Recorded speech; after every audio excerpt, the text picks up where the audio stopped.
woke up feeling like it was Christmas morning because I am just so excited to share all of this with you. So let's kind of dive in.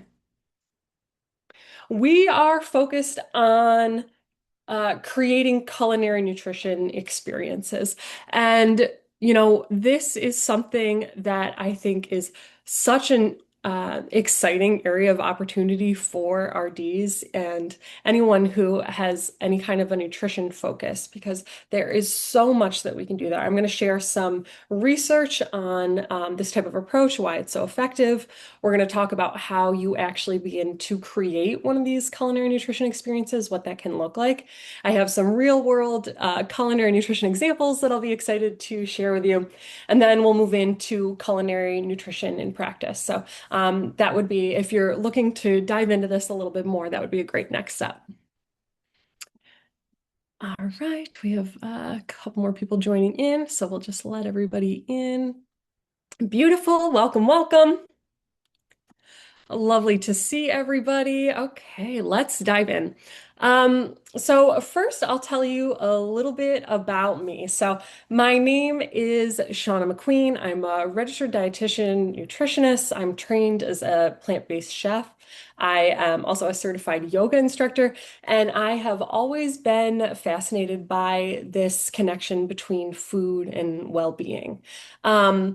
And I, finished my master's, became an RD, and I realized that I really wanted to put food back into nutrition. I loved learning all about things like metabolism and the science behind, how our food actually functions in the body. But I just felt like I wanted to get my hands dirty. I wanted to get my hands back in the kitchen, working with real food and showing people how to make things taste good. So that led me to culinary school. I went to a school called the Natural Gourmet Institute. It was a health supportive culinary school in New York City. That school is now currently a part of ICE, if you're familiar with that. And it just opened up a whole new world for me. It was all about cooking using kind of traditional French style techniques, but more whole food based ingredients. So more whole grains, more plant forward things, and proteins. And it really helped to show me that um, getting people the tools to make their foods taste good is really where things change. So this is what has kind of taken me on this journey. I've worked in corporate wellness for a long time. I have taught a lot of culinary nutrition classes from at farmers markets to demonstrations at festivals to a lot of corporate wellness classes to at functional medicine offices. And I just think that this is one of the best pieces of being a registered dietitian. But I think a lot of RDs feel a little insecure about being in the kitchen and stepping into maybe teaching a culinary class or roles that are kind of similar. And I am going to show you that you do not need to be a chef to do any of these things. And there are ways that you can incorporate culinary into your work that are going to feel really authentic and that will really help to move the needle with the population that you work with. So let's kind of get started with current approaches.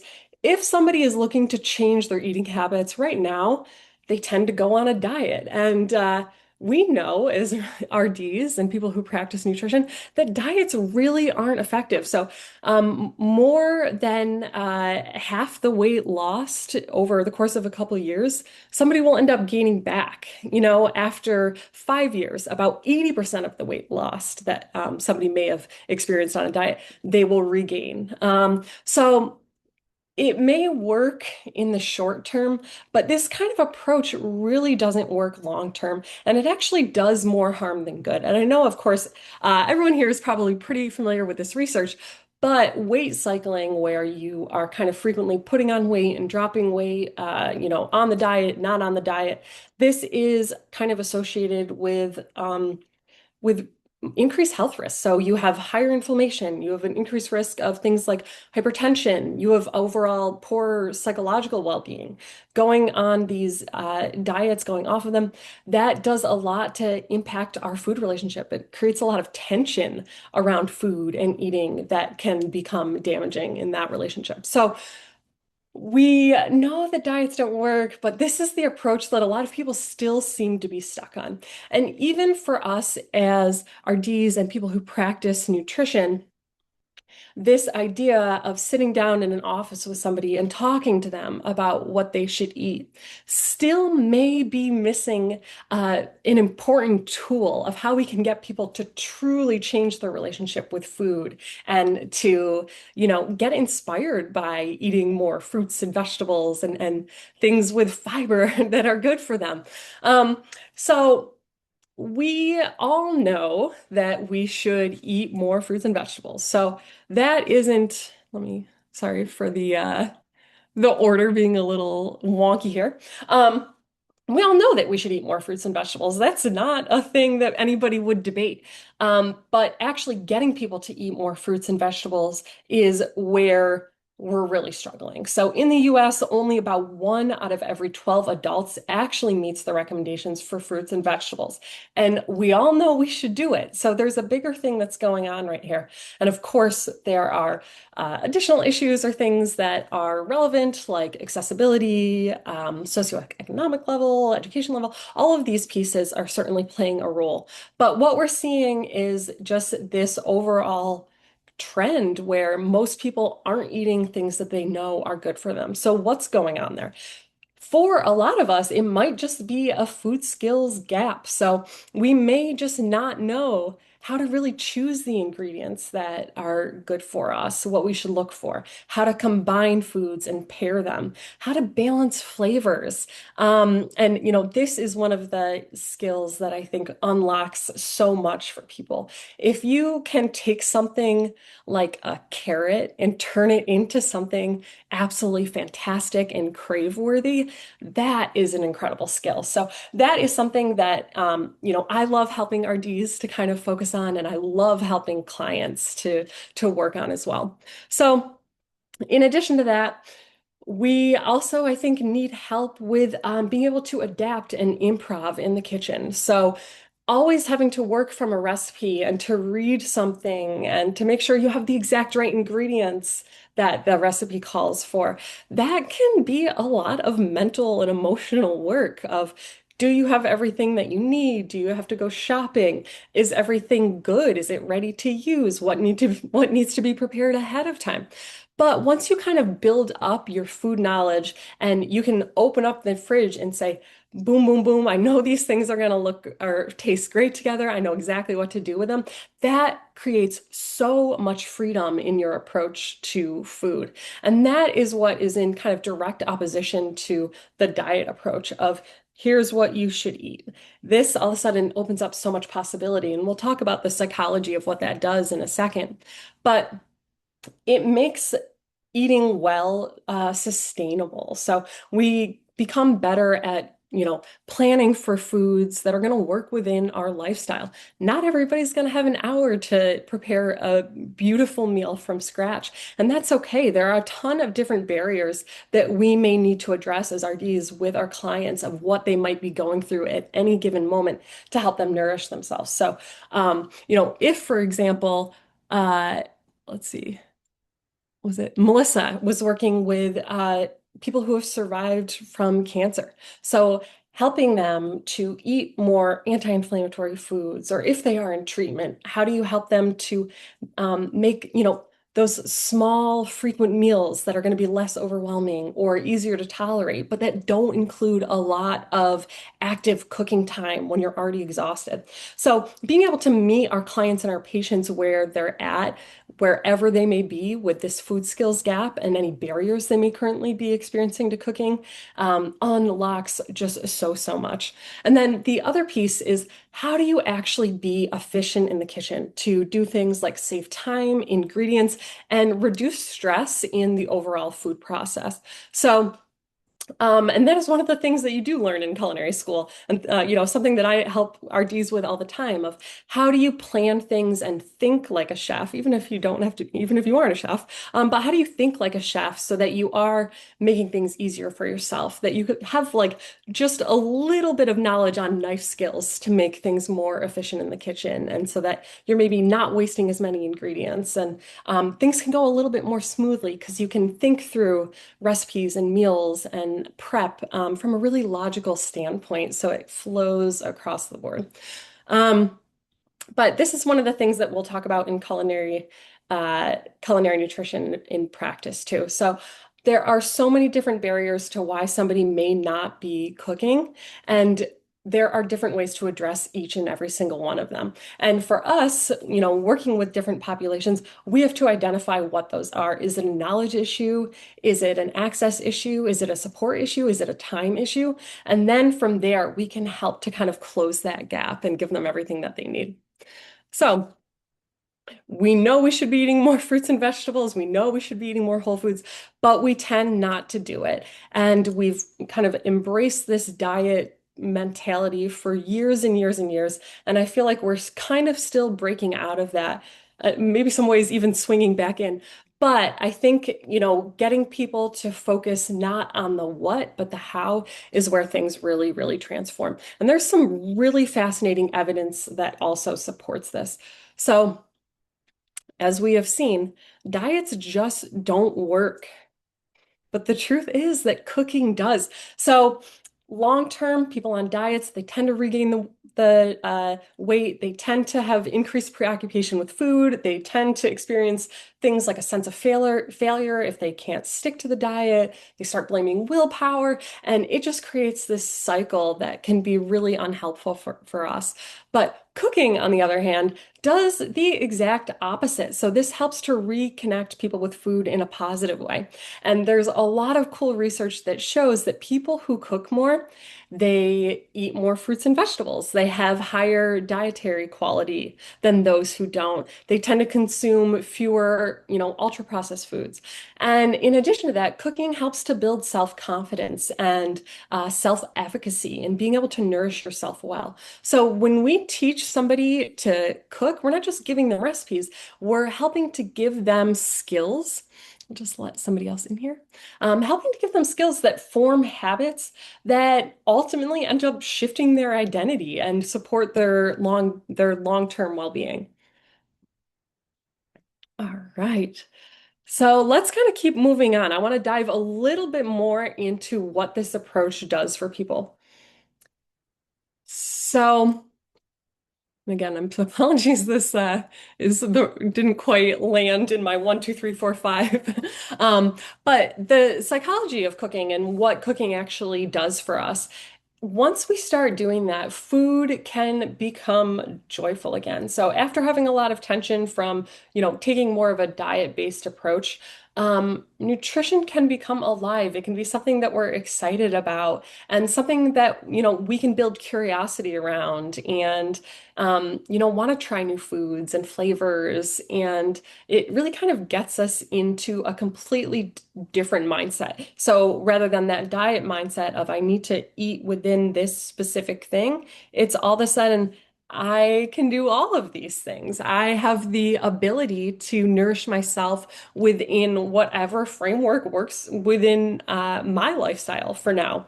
So it does a few different things. It helps to increase our own agency and self-efficacy. So it, makes us believe, oh, I can actually do this.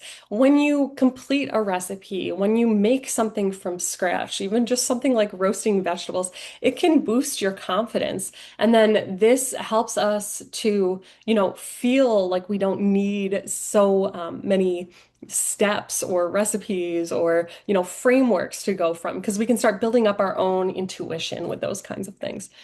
Another piece that's really interesting is that cooking is also kind of associated with things like mindfulness and presence. So, by its nature, cooking is a really sensory activity. So, it kind of brings you in with different smells and textures and tastes.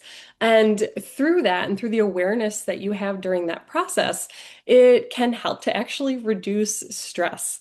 It can help enhance enjoyment of the meal that you are producing, and it helps reconnect us with the process of eating. So, another interesting piece is once we start getting more engaged with our food, we may also become more interested in our overall food system and the role that we are playing in it. So it may also support positive change from that standpoint too. Um, People who are more mindful eaters, again, also tend to eat more fruits and vegetables, and they tend to have less episodes of things like emotional eating and, a general greater gratitude and appreciation for the food that they are consuming. Another piece is it helps to support things like creativity and a flow state. So when you're cooking, you may have to do some problem solving. So you may have to substitute some ingredients. You may have to adjust some flavors. Maybe the lemon didn't have as much juice as you thought. So you have to kind of pivot and figure out how you can balance flavors with another ingredient. So um, this helps, as adults unless you're really focusing on it, you may not have a lot of opportunities for creativity. So being in the kitchen and feel empowered to do that can be a great way to exercise this piece of our brain. And then when we feel like we're in that flow state, again, that's another thing that can help to foster joy and it helps to reduce our stress and, increase our sense of accomplishment in what we're doing.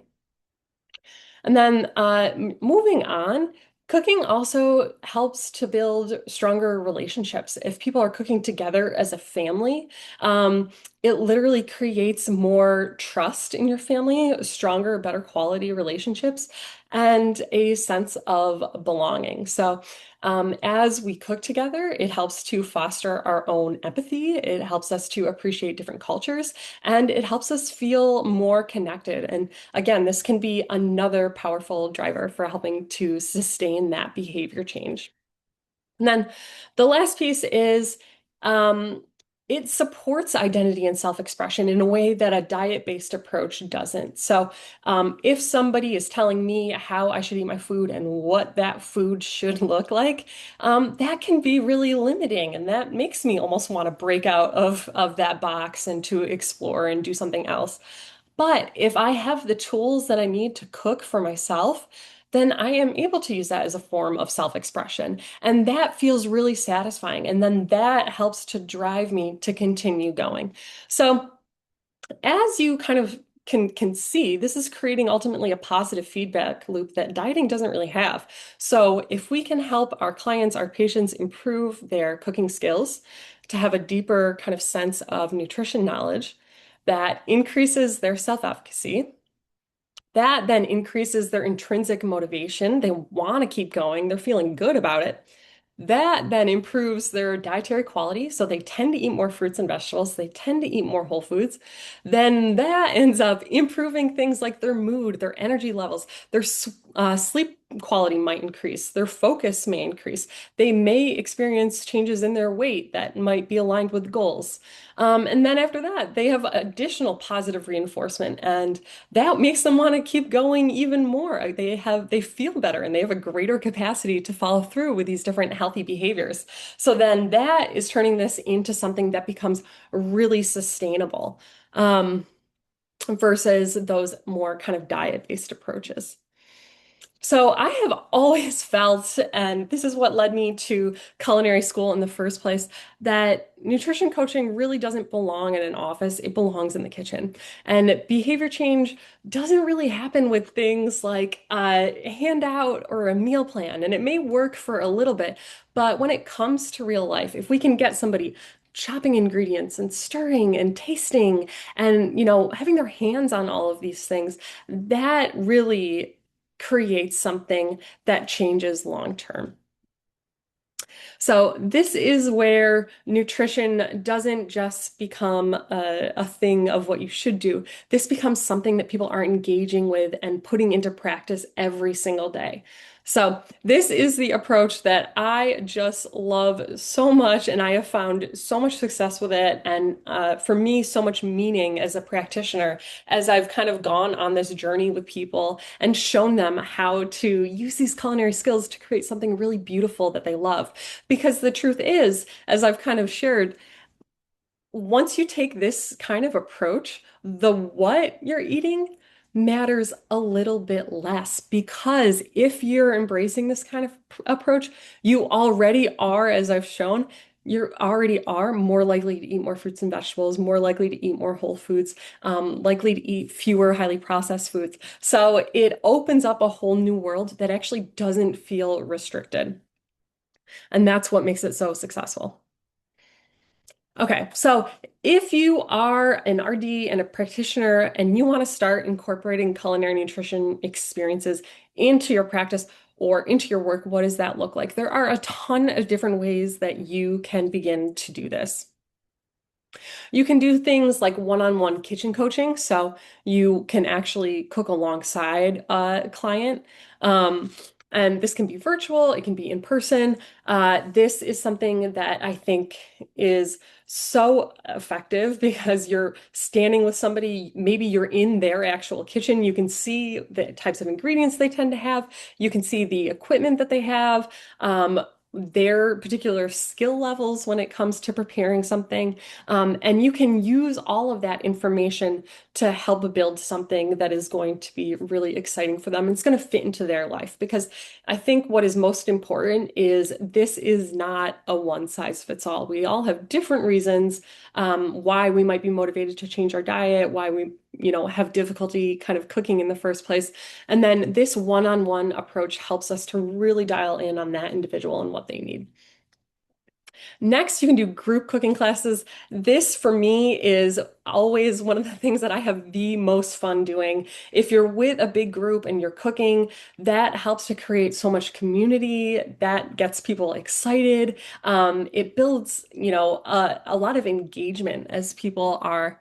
Let me just let somebody else in as they are cooking together. And they want more. So if you are doing this, it can be so much fun. You can pick out some really cool themes. Maybe you want to do like easy weeknight meals or something really focused on gut health would be really fun.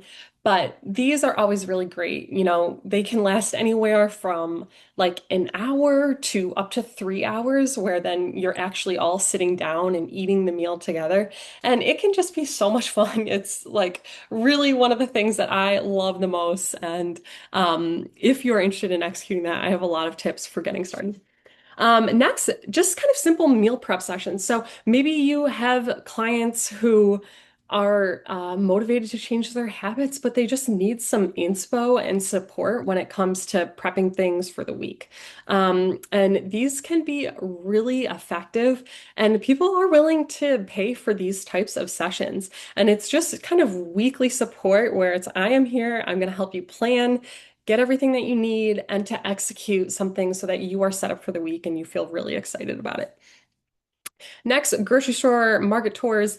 This everyone I'm sure is pretty familiar with, but it's nice to be able to walk around a grocery store with somebody and help them pick out their ingredients of, how do you read the labels? How do you know if something is right? Uh, how do you kind of take some of the food psych, bring some awareness to the food psychology pieces that are at play when you walk through a grocery store and you know that you're kind of being nudged to purchase certain things. So bringing some awareness to that is a fun piece to include as well. And then hybrid programs are things that I have had a lot of success with that I have loved, where you kind of alternate coaching, like sessions with actual hands-on cooking sessions. So if I'm doing something like that, maybe I'll plan it for 4 weeks or 6 weeks, depending on the goals that somebody might have.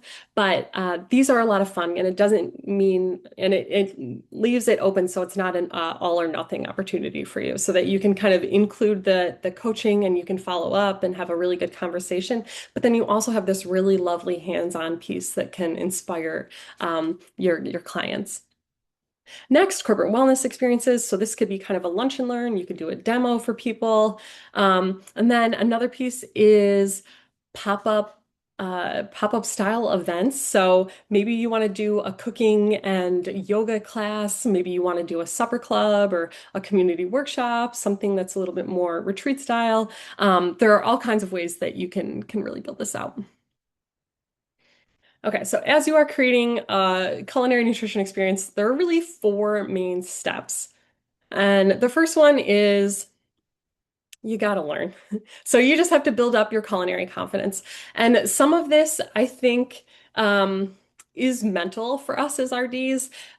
We already are the nutrition experts. You've already probably had to take, a basic food prep class before, but it's building up our own confidence and stepping into a kitchen and building our intuition up with our ingredients and our flavors and things like that so that we are coming at it from a really strong place and we're ready to help other people to build that up as well. Next is creating. So that is where it is super exciting. You're starting to bring this to life. You're designing your signature experience that is built for your particular audience. And then next is launching. So you have to actually get it out there in the world. And then fourth is leading. So you deliver, you refine, and then you begin to grow. So we're going to dive into these things a little bit more. So first, when it comes to learning, um, like I said, I think most of us are really comfortable with the nutrition piece, but we maybe could use a little more confidence when it comes to working with food in a way that helps to really translate it into real life for people. So getting really hands-on with it and understanding how food works. So being able to, like I said, close those food skill gaps. So building a meal really confidently that you know is nutritionally balanced. Not only that, but how do you balance the flavors in a dish? How do you balance the textures? How do you improvise if somebody has allergies or is on a specialty diet? How do you make something really delicious within those particular confines? Um, and then this isn't about trying to become a chef. So you don't have to become a chef. Chefs have their own purpose. RDs have their own purpose. There is some cool overlap there, but you don't have to try to pretend that you are an expert level chef. If you are, incredible, but I don't want that to stop you from stepping into this space. So just having a basic understanding of how flavors work, how food works, some basic culinary techniques like knife skills and how do you roast something? How do you cook your grains? These are all things that are kind of simple and you probably already know, but it's just building up that confidence to kind of step into that place of authority with all of it as well. And then the next piece is you want to be able to actually translate nutrition into something that you can demonstrate and teach. So if, for example, you wanted to teach that community class on gut health, you want to, create something that is evidence-based. You want to show people how you can bring it to life, but you want to make it accessible for them that people can actually do when they step home into their own kitchen and they're excited about. So throughout your experience, you can kind of pepper in some of these evidence-based tips and tricks and show how you can really bring them to life. And then from here, this is where you can start really creating something that is special and unique to you. So this is really one of my favorite parts because this is where your culinary experience really becomes yours. So you're not just teaching nutrition anymore. This is where you begin to branch out and you're creating an entire experience that can create a lot of impact. So the first piece you want to kind of dive into is who is it for? What is your particular audience? And then what do they truly need? Are you working with busy parents that maybe have children with food allergies and they just want simple 30-minute meals that they can throw together or snacks that they can toss in their bag? Getting really clear on this piece first is going to help you to create something that really meets their need. And then later on, once you start to launch it, that's going to get you a response that you're hoping for. And then Once you know who your audience is and what they need, then you decide on your format. So there are a lot of different ways you can offer a culinary nutrition experience. You can do one-to-one, you can do a group class, you can offer something virtual, you can do it in person, you can do it hands-on, you can do it demo. So there are all kinds of different ways that you could do this. It may not be a hands-on piece or a demo at all, but it might just be a tasting of really beautiful foods, of recipes that you created that you're really excited about. So all kinds of different ways you can kind of build out that format. But then you want to figure out, okay, what is the actual theme? So thinking back on what your audience is and what they need, how can you create a theme around that that is going to be, really marketable, but really exciting, and it's going to help to fulfill some kind of a transformation for them. So they're going to show up, they're going to, experience what you've put together, and you're going to help get them from A to B in one way or another. So that's kind of what you want to start to thinking, what you want to start to think about. And then as a piece of this, if you are doing some kind of a culinary class or demo, or if people are tasting, you want to think about what is the menu that you're going to put together. And there are all kinds of logistics that, I can get into on how you build out a proper menu and how many recipes are right, and how do you know what's going to flow, or the equipment.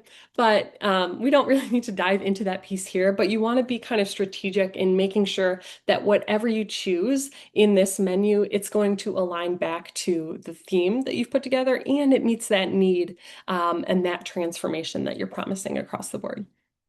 And then once you have created something that you feel really excited about and you are ready to get it out into the world, then it is time to launch.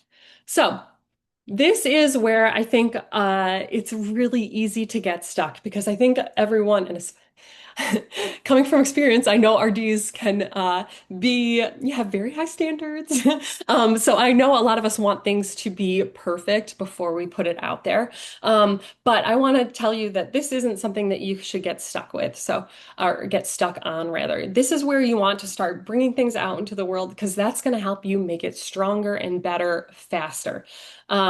So when you're ready, you just can start with just a simple aligned offer, something that aligns with your expertise and the audience that you're working with, and then share it through the channels that you already have. So if you have a Facebook that you use, great, put it on Facebook. If you use Instagram, great, put it on Instagram. If you don't have any of those things, if you're working for a physician's office, for example, maybe you can put a flyer in the waiting room.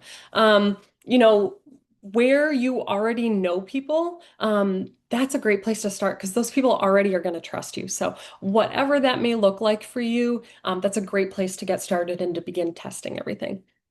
And then as you are launching, you want to make sure you're communicating the value and the transformation of what you're offering clearly. So you can say, by attending this, essentially, you're going to go from feeling stressed out and tired on a weeknight and not sure what to cook, to being focused and stress-free and able to pick from, a dozen recipes that will work in any given moment and take, less than 30 minutes, whatever it is. But you want to make sure that people know, like, how are you going to get them from A to B? And you want to make sure, again, it's meeting that need that your audience has. And then pricing it. So pricing it can also be a little challenging, but you want it to um, meet where you're at and where your audience is at. So if you tend to work one-on-one, those tend to be maybe a higher value, so you can price those a little bit higher. If you're working more in a community environment, those would be priced a little bit lower comparatively. But if you're also kind of new to this, I would say, start with something that is going to be low barrier for people. Because for you, as an instructor, or as just let somebody else in. Beautiful. As an instructor or somebody who is leading any of these culinary nutrition experiences, you want it to be low barrier enough to get a lot of people in, so you get a lot of feedback, and then you can continue to refine everything. And then this is going to bring us to the next piece. So once you have launched, then you can kind of start to lead and refine it. So then you deliver it, you refine, you grow. So As this piece, you want to actually, facilitate whatever your experience is. If it is giving a culinary class, if it is doing a demo, if it is creating a, meal prep support group or like culinary coaching group that meets virtually, whatever it is, you want to facilitate that experience so that it feels engaging and supportive. And, when you are in front of a group of people, sometimes you may think you know exactly what you want to say, but all of a sudden your mind goes blank. So that's something that we'll talk about in culinary nutrition practice too, of what are some pieces you can kind of have in your back pocket. So when you're standing in front of a big group, you have all kinds of tools that you can pull from at any given moment. And then you want to guide people from this, real hands-on transformation. And as you do that, you want to make sure, of course, that you're doing it safely. If you're in person, you want to make sure that everyone is, using proper knife skills, that, things like towels aren't near the burners, and just overall keeping a safe environment, avoiding any kind of cross-contamination, those pieces. And then you want to build confidence in your voice and your presence and your flow as you kind of begin teaching or leading any of these kind of culinary nutrition experiences. And then one of the most important pieces is anytime you give one of these experiences, no matter what it is, get people's email lists or emails so that you can include it on your email list. So I started teaching culinary lessons well over a decade ago at this point, and I never, ever, ever collected emails. And I really wish at this point that I had, because that was hundreds and hundreds of students that, that would have been really helpful to be able to reach now. So my advice is, as you are getting started on this, make sure that you are doing that right away. And a great way to do that is to get people to fill out a feedback form right off the bat. So this helps gather emails, but it also helps you to refine your class. Like, was the message clear? Were the recipes what people were expecting? Were ingredients easy to find? Did everyone like your teaching style, or was it too fast? Was the pacing off? So these are pieces that you can kind of put together and help you to get this better and better. And then, the goal maybe is to turn this into something that becomes repeatable and scalable so that this culinary nutrition experience ultimately can become your signature offer. So I, also think that this is so important at this particular moment in time because AI is really going to start changing the game when it comes to, not only RDs, but all kinds of professions. But I look back on things that I used to do, just starting out with like menu reviews and, screening things for allergens and sodium. That's all stuff that is going to be able to be completely automated at this point. But if you are kind of thinking ahead and upskilling with the culinary side, and you can kind of stand with somebody in their kitchen and offer a culinary experience, that I think is really important for future proofing your skills. And there are all kinds of ways that I think that we can, practice nutrition, and not to be alarmist at all. But I will just say, I think that this is a really cool direction for a lot of us with a lot of opportunity in the future. So, what does this look like in real life? So, I'm going to share some kind of previous students and the journeys that they kind of took through the class. So, the first one was an army dietitian, and she was an army dietitian for, a really large site.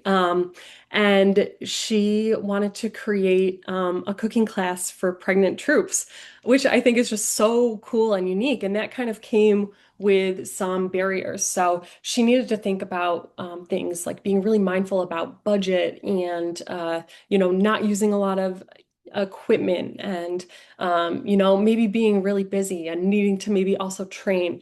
So there were all of these pieces that needed to kind of come together, not only from a nutrition standpoint, but in particular from a prenatal nutrition standpoint to make sure that everything is really balanced and will work for pregnancy. So through the course, this was what she was working on. But then, together we kind of realized that Actually, this can be a lot bigger than only working for this one site. This could become a larger curriculum that can be shared across the organization for all troops that are, maybe pregnant or looking to get pregnant to, you know, amp up culinary skills and have that culinary nutrition focus. So this was super, super exciting and just kind of an example of how varied all of these experiences can be. So then another student was an RD with some media experience. So she would shoot these like short, like 3 to 5 minute segments on a local TV channel. And she really loved it. But that show ended up getting canceled. So after that happened, she wanted to figure out how she could do some at-home cooking classes with her kids. And she felt really comfortable teaching in front of a camera. It seemed like a really natural thing for her, but she felt unsure of how do you actually structure it and monetize it. So that was her particular goal in building out her culinary nutrition experience. And then another example of a previous student is a sports dietitian. This is a woman who lives in Chicago and has worked with like NBA players and a lot of, very high intense athletes. So people who are training for all kinds of things and take things very, very seriously. So initially she was kind of thinking of, I want to help with some meal prep guidance for these busy athletes. And she kind of started with this plan to plate approach of, how do you get people to, you know, have good intentions, but then actually end up with everything on their plate that they're looking for. And the thing is, when you're working with this kind of a caliber of an athlete, they tend to be very motivated and, they really look at their diet as fuel. So it needed to be very nutritionally balanced. But one of the things she also wanted to do is she wanted to kind of help shift them out of this mindset of, you can only have chicken and steamed veggies to then how do you build out dishes that support you on your fueling journey, but that you're really excited about and that taste super great and, are anti-inflammatory and flavorful and all of the things that you need. So then she, started with this idea of just how do I help them with meal prep guidance? And it grew into this whole kind of repeatable, scalable program that takes her own plan to plate approach, which includes her own, nutritional sports philosophy on her decades of experience, working with this kind of a population. And then, has kind of turned it into something that makes her an expert. And it's this beautiful signature program that is like super, super exciting. So, she has a little quote here too. This woman actually um, became one of my expert reviewers. I am submitting my class, Culinary Nutrition and Practice, to be approved for continuing education credits. So this woman actually was a part of that, and the quote that she included in the application is above, but super exciting, and I can chat a little bit more about that. So if this is something that you are excited about, of I really want to start getting more hands-on, I want to incorporate more culinary work into what it is that I'm doing, but I just don't quite know how to put it together, then you are really not alone. And I found that a lot of RDs are interested in this kind of work, but don't really know how to start. And it can be a little intimidating. You may kind of feel like, oh, who am I to step in the kitchen and start acting like I'm a chef? And, that is not something that I want you to worry about at all, because it's not about that. Already, as RDs, we are experts in nutrition. We belong in this kind of a space. But having a kind of step-by-step guide to help take you from idea to something that you can actually execute is exactly what this is. So, this is the program that I wish I had after becoming RD. And the truth is, you don't need to go to culinary school. This program really kind of gives you the bridge that you need as an RD to begin offering these kinds of experiences. And, a few tips and a good framework so that you feel really, really confident in this kind of a space. And then In this program, uh, this is the kind of a whole look at what it looks like. So there are four core modules that will happen over the course of 4 weeks, and then there are two live interactive labs. So one is a culinary nutrition techniques lab. So this is where we go through things like knife skills and flavor balancing and just kind of overall kitchen efficiency. Um, and then the next one is a kind of teaching model and applied practice lab. So this is where you start to, you can kind of get a sense of how you offer these experiences by watching me kind of demo. So then you'll get an opportunity to practice as well. And then there is a final project.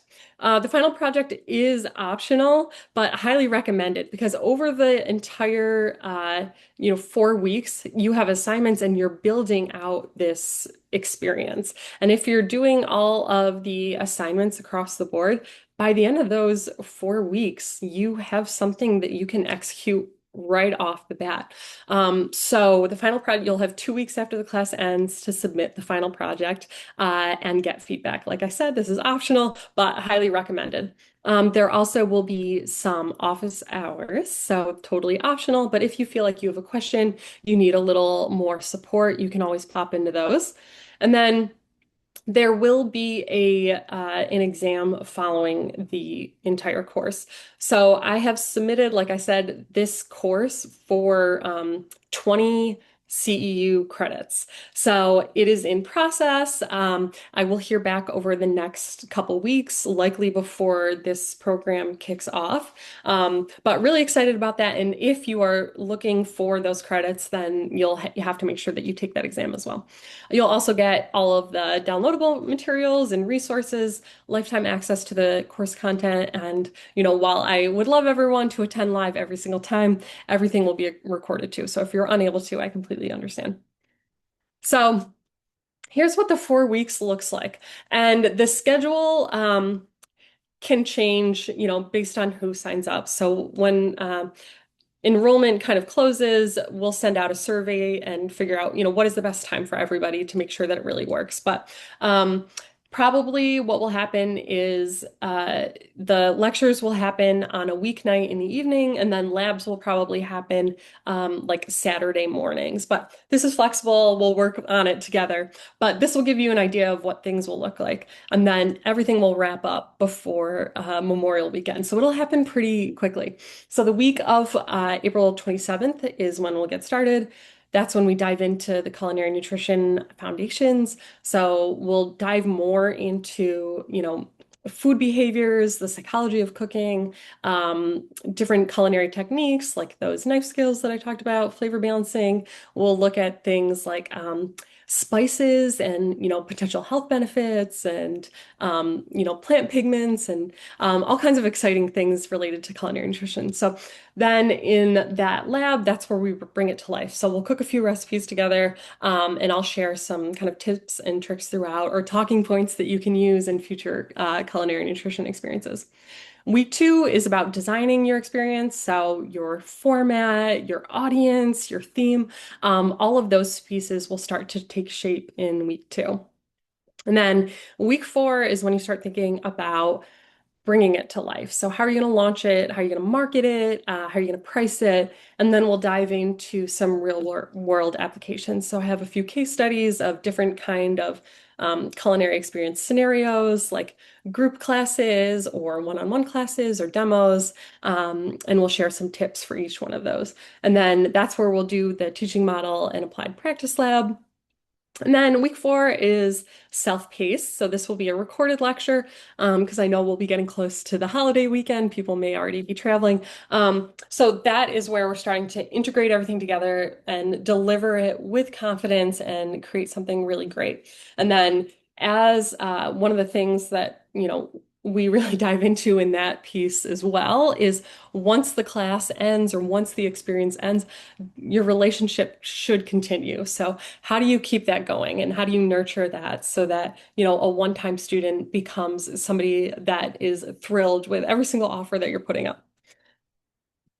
So then here's just like a little sneak peek of inside the sorry, inside the workbook.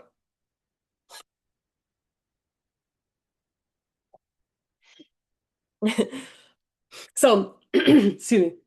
So again, this just helps you to kind of see how you can go from idea to execution. I spent so much time and energy on this workbook. I am so excited about it. It includes everything that I wish that I had. It is like 170 pages of tips, tricks, evidence-based content, reflections, different worksheets to help you kind of work through everything. And it, like I said, is step by step everything that you need to really bring this to life. And here is a little testimonial from a woman who was in my October cohort. And what I really like about this is she showed that, through the course, she was able to turn her ideas into something stronger, more cohesive, but most importantly, uniquely hers. So uh, each one of us is already practicing nutrition in a unique way, and this allows us to, create something that is going to work for however we are currently practicing. And there are so many ways that we can incorporate this.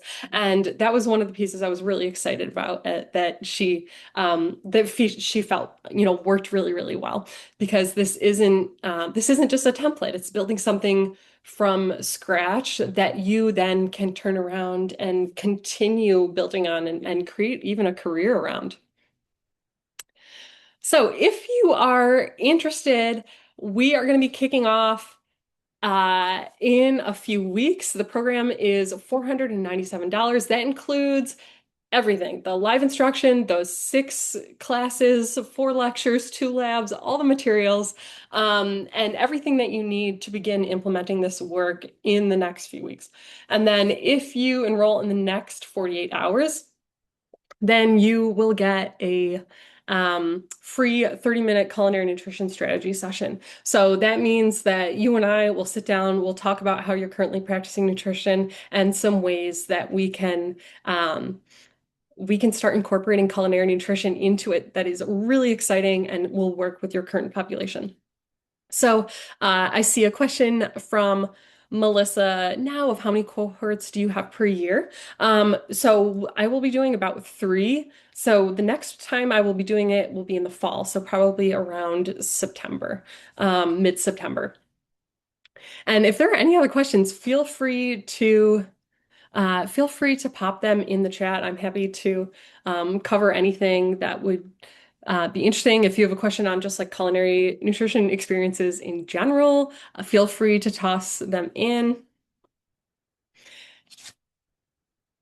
And one of the things I really just want to leave you guys with is you do not need to be a chef, and the kitchen actually needs more RDs. You are already so qualified to begin offering this, and really with some kind of a framework behind it and a little bit more culinary confidence, you will can be absolutely unstoppable in this space. And like I said, I think it is a really exciting time to start building out your skills here.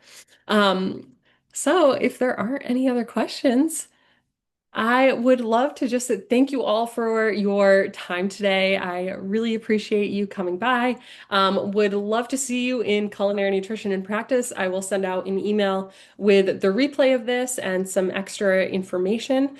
So feel free to check those things out. I have a little note from Allie. I work with kids and family nutrition, and I see such a gap for opportunities for kids to get in the kitchen.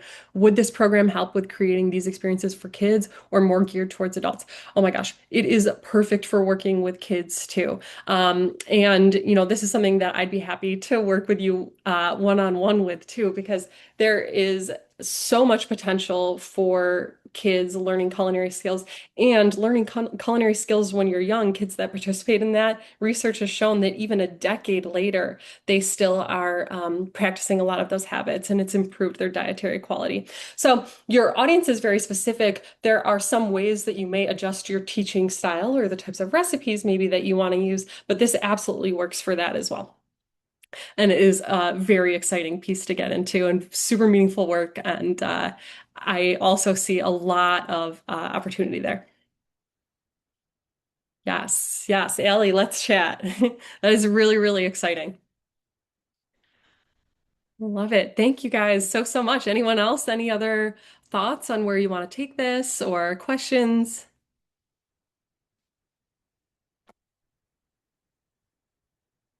Very exciting. Like I said, this is the thing that I am most passionate about in my entire life. I want everyone to feel super comfortable in this space, and there is, so much opportunity to not only shift the way that people are eating, but shifting their mindsets and how they relate to food on a, fundamental level. And that, changes not only somebody's personal relationship with food, but especially if they're living with others, that has a ripple effect in, how somebody's family may be approaching food too. So very exciting. And I hope you guys join me in culinary nutrition and practice. If you have additional questions on it, please don't hesitate to reach out. And I hope to see you guys soon. So I'll send out a replay email and other details about the course. And yeah, feel free to reach out and stay in touch. Thank you guys so much and have a great day.